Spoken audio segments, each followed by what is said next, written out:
आप सबको जनला विश्व जनसंख्या दिवस के पुनः एक बार फिर से बधाई एवं शुभकामनाएं। तो जनसंख्या कंट्रोल करके रखना चाहिए।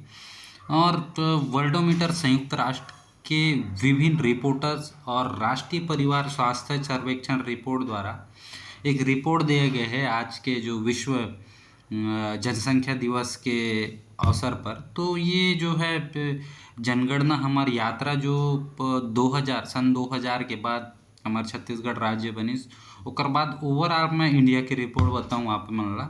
तो 2000 से लेकर आप मन ला अब तक के जो है रिपोर्ट के यात्रा मैं आप मन ला बताऊँ। एकर पहले मैं 1947 से लेकर 2000 से जो पहले जितना भी जनसंख्या के जो भी कार्यकाल हो रही सोलह पहले वीडियो में डाल दिए हैं।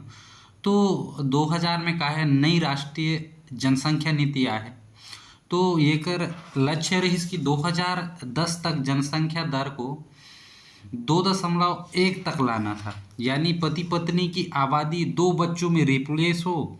और महिला शिक्षा और किशोर स्वास्थ्य पर जोर दिया गया।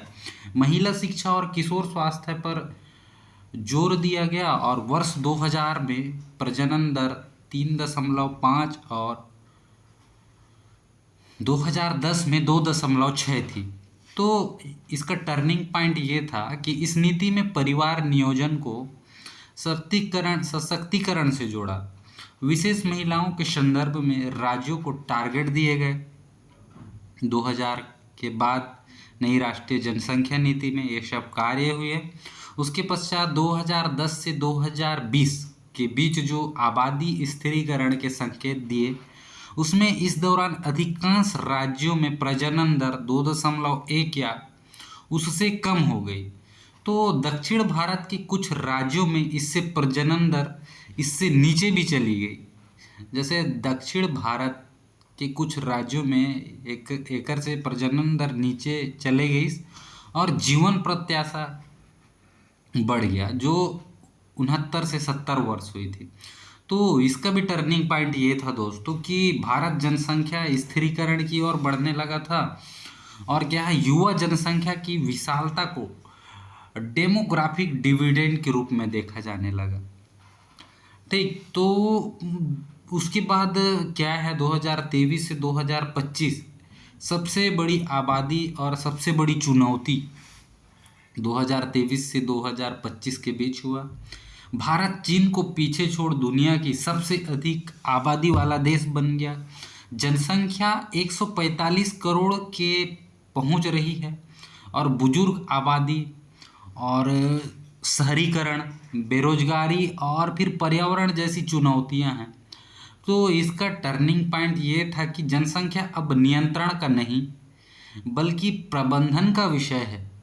तो लक्ष्य है कि आबादी को संसाधन के रूप में प्रयोग किया जा सके। तो 2023 से 2025 अभी चल रहा है।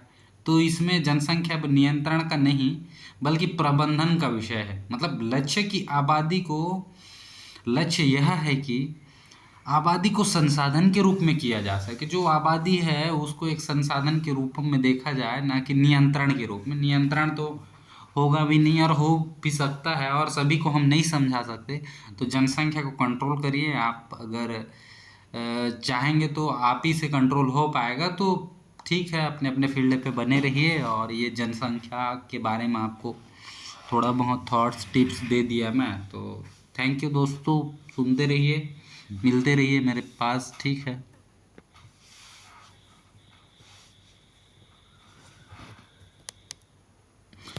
देख